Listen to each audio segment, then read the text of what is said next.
Всем привет, меня зовут Вика. Давайте посмотрим новый расклад Таро для мужчин. В чем же женщина вам никогда больше не признается? О чем она умалчивает, да? Что она скрывает? Итак, как всегда, настраивайтесь на расклад. Для энергообмена ставьте лайк, подписывайтесь на мой канал.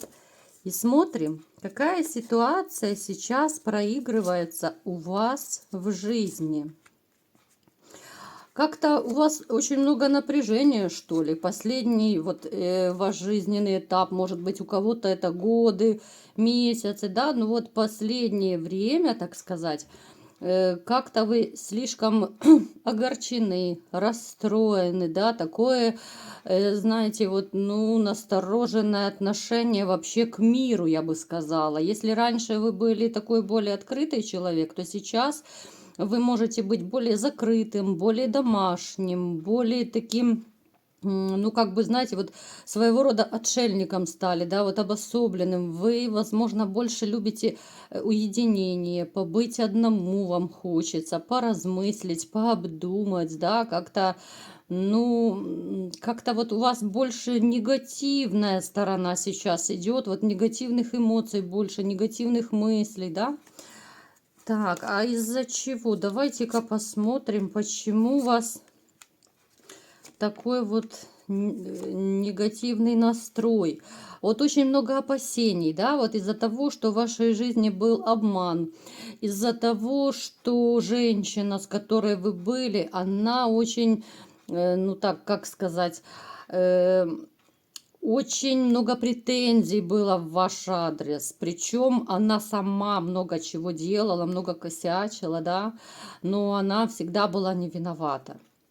Сейчас это, ну, как бы своего рода отпечаток на вас наложила, да, вот эти ее претензии какие-то, ее вот эти какие-то придирки, скандалы, нападки, да, вот оно сейчас вот идет, вот как будто ваш спутник, осадок остался, хоть вы сейчас и не вместе, я не вижу на данный момент возле вас женщины, совершенно вот личной жизни я у вас пока не вижу. Она будет, да, вот судя по раскладу, будет дальше у вас и новая любовь, и новые отношения, все, да. Но сейчас не об этом расклад. Сейчас мы смотрим о той женщине, которую вы загадали себе, и посмотрим, о чем же она никогда больше вам не признается. Итак, как я уже сказала, да, коротко, у вас будет и новая любовь, да, и будет чувства, именно настоящие чувства, да, отношения. У нас выпала двойка кубков, да, вот некоторые просят, чтобы я объясняла по каждой карте. Ну, я думаю, это будет не очень интересно, если я буду вам рассказывать и объяснять каждую карту. Это тогда расклад у нас на полдня затянется, если я начну рассказывать, что от чего зависит, да, ну, то есть каждый таролог смотрит по-своему, видит картину по-своему, да, то есть это и сочетание карт, где какая карта лежит. Я думаю, вам будет совершенно неинтересно это слушать, да, но это будет уже какое-то как обучение Таро, что ли, получится. Итак, смотрим, какая же женщина пришла к вам на расклад. Так, сейчас попробую ее описать, а вы смотрите. Может быть, вы кого-то узнаете. Смотрите, это женщина, с которой у вас была либо семья, либо отношения, длительные, стабильные отношения, ребенок, возможно, был у кого-то, с которой было когда-то, да, вот поначалу было все хорошо, замечательно, с которой была семья, достаток, да, любовь, какая-то гармония, но это было давно, это было в самом-самом начале, было уже так давно, что вы уже наверняка как-то позабыли, когда это было. Этап, который вы прошли с этой женщиной, закончился. Ну, то есть это либо развод, либо же это просто расставание, да, если были отношения длительные. Так. Как же эта женщина поживает? Что за женщина? Давайте посмотрим. Очень любящая материальное благо. Она любит и финансы, и любит подарки. Она и сама, в общем-то, умеет зарабатывать. Она довольно неплохо умеет зарабатывать, но хотя иногда она может лениться.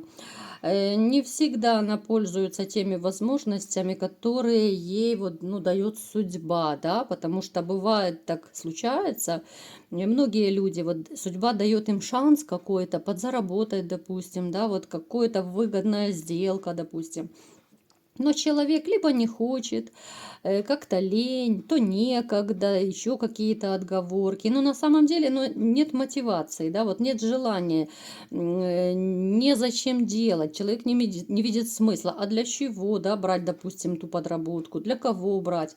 Ну, то есть она такая вот дама с линцой иногда бывает, хотя на самом деле она, вот знаете, она какая-то вот такой характер у нее, она вот двоякая мне почему-то идет. Она периодами бывает, ну, очень такая пассивная, какая-то домашняя, с линцой такой. А бывает, вот периодически она может быть просто как женщина-огонь, куда-то лететь, куда-то мчать, да, постоянно она чем-то занята должна быть. Ну, то есть вот такие вот у нее качели какие-то своего рода.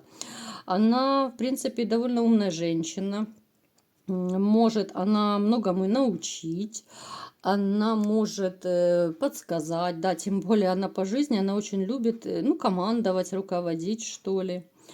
Любящая животных, она ухаживает за собой. По крайней мере, она очень любит, когда ее как бы спонсируют на все вот эти свои новые какие-то ухаживания, может быть, косметика, крема, там, я не знаю, салоны красоты. Ну, то есть вот эти вот все уходовые моменты она, в принципе, очень любит. Так, давайте-ка посмотрим теперь же, что еще происходит в ее жизни, как она живет, да, потом посмотрим, а в чем же она никогда вам не признается. Так, как она живет. Она мечтает о любви. Но мужчины, вот, который был бы вот вместе с ней, да, вот парой был бы, были бы какие-то серьезные отношения с перспективой брака, допустим. Я такого не вижу возле нее. Она мечтает о любви, она очень хочет, да, вот ей ужасно хочется найти того единственного, но его нет. Поэтому она даже немного злится, да, вот она злится. Вот как-то у нее не получается. Я вам скажу, она даже в своей жизни и, ну и раньше она баловалась таким, она могла вот применять магию, да, либо же ходить куда-то к людям, которые занимаются магией, либо же сама баловалась всеми этими вещами. Ну, то есть она такая вот дама, которая никакими методами, способами не побрезгует, чтобы своего добиться. Вот она пыталась привораживать, да, вот ухажеров своих, но у нее как-то не получалось. То ли и дилетанты попадались, то ли она сама не очень умеет этим заниматься. Ну, то есть как-то так. Давайте-ка теперь посмотрим, в чем же она никогда вам не признается, да? Что же это такое, что она скрывает? Она даже, вот я бы сказала, она либо же очень близким подругам об этом говорит, либо же она говорит, ну, как бы не то чтобы говорит, а думает только сама с собой, вот наедине как будто, да. Она вам не признается в том, что именно с вами, вот когда она жила с вами, да, либо когда отношения с ней были, у нее был самый такой вот сытый и счастливый период. Она была в полном шоколаде, она цвела и пахла. Она могла себе позволять многие вещи. Понятно, что за ваш счет. Вы там оплачивали, да, может быть, делали подарки, либо деньги давали. Ну, то есть она, можно сказать, ну, ни в чем не нуждалась. Ну, практически, может быть, ни в чем не нуждалась. У каждого это будет по-своему проигрываться, потому что это общий расклад, да. Вот с вами она почему-то вот жила так, как она мечтала, но она, знаете, вот она жалеет о том, что она упустила этот момент. Вот она никогда вам не скажет, что она жалеет, что она вас потеряла. Да, она может, допустим, вот и вам в глаза, либо сейчас говорить, либо раньше говорила, что ей все равно, там, вы ей не нужны, ну, то есть какие-то вот эти ссоры, там, да, высказывания, но вы же понимаете вот эту вот самую суть вещей, самое такое вот сокровенное, вот эти потайные своей души, она вам никогда не скажет. Она не скажет вам, как ей плохо бывает, вот именно, знаете, вот периоды, когда плачешь ночью в подушку, именно от одиночества и от какого-то, вот от ненужности, да, наверное, так можно подобрать слово. Вот такое, знаете, у нее какое-то состояние, ну, неопределенности, что ли. Она не знает, что будет дальше. Да, перед вами, там, перед другими людьми, конечно, она может бравировать, она может задирать нос, да, показывать, вот какая она счастливая, любимая, и как у нее все шикарно, зажигательно, но на самом деле просто, ну, это неправда будет. Так, вот она, знаете, она никогда не скажет, что без вас вот у нее реально тотальное одиночество вот в личной жизни. Да, я не беру каких-то временных вот мужчин. А вот именно личная жизнь у нее не складывается. Вот абсолютно не складывается. Причем как-то вот у нее так получается, что она начинает новые отношения, но они очень быстро заканчиваются. Либо же она заканчивает сама эти отношения, либо мужчина заканчивает. Потому что она такой человек, который ищет выгоду. Она вроде бы и любви хочет, но на первом месте у нее стоит выгода, да? Она вот, допустим, знакомится с мужчиной, потом смотрит, да, вот через какое-то время, что он не дает то, что она хочет, и она начинает с ним потихоньку прощаться. Либо же мужчина, да, вот в другой ситуации, либо мужчина видит, что она дама корыстная, что она ориентирована на какие-то вот подарки, деньги, да, что у нее нет вот этих вот элементарных каких-то духовных ценностей. Мужчины точно так это видят. Я уже неоднократно говорила и в своих видео об этом. И мужчины просто в ней разочаровываются. Да? Зачем нужна такая женщина, которая смотрит только на толщину твоего кошелька? Ведь на самом деле каждый мужчина хочет тоже быть просто нужным и любимым, да? Чтобы его любили, ценили, просто так, за то, что он есть. Вот знаете, мне нравится очень выражение, что любят не за что-то, а любят вопреки всему. А у нас как-то так вот, ну, мир перевернулся, и многие просто как-то вот ищут выгоду. Ну, прежде всего, ищут выгоду. Это могут быть и женщины, и мужчины, да. Я никого не хочу ни обвинять, ни оправдывать. У каждого своя правда будет. Но я думаю, вы со мной согласитесь, что сейчас довольно тяжело найти именно партнера для жизни, да, вот партнера, который был бы надежным тылом, с которым ты можешь и в радости, и в горести быть. Довольно сложно, потому что именно вот все корыстные, ну не все, да, мы не можем говорить о всех, потому что, ну, как-то корыстный мир стал. И поэтому вот и у этой вашей женщины, да, вашей бывшей женщины, вот не ладится личная жизнь, она никогда вам не признается, что у нее не лады. Она не признается, как ей плохо, печально и тоскливо, да, что она осталась вот осталась у разбитого корыта, просто реально у разбитого корыта, потому что, ну, человек не чувствует себя ненужным, нелюбимым, понимаете? Это такая ситуация, когда хочется, знаете, вот выйти на Луну просто. Так, и что же она будет дальше делать, либо предпринимать она будет в своей жизни? Нет, знаете, вот она, как мне показывает расклад, она также и будет вот хитрить как-то вот с мужчинами, там сердца разбивать, да, ну то есть то, что она делала и раньше с вами, в общем-то, по большому счету, она будет дальше делать с мужчинами.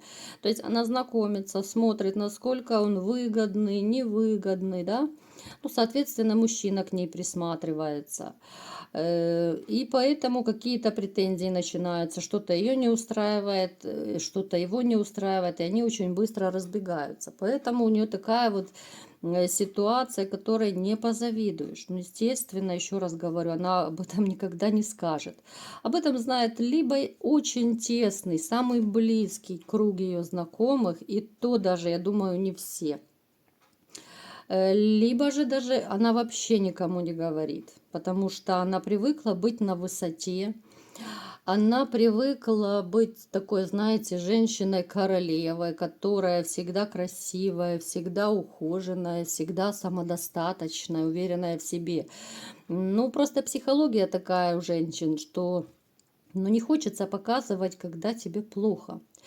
Обычно женщины, ну многие женщины, по крайней мере, да, выговариваются. Потребность у женщин такая, что когда плохо, нужно выговориться. Мужчины, наоборот, когда у вас проблемы, вы замыкаетесь в себе, чтобы обдумать все, поразмыслить, как решать проблему. Да? У женщин надо выговориться.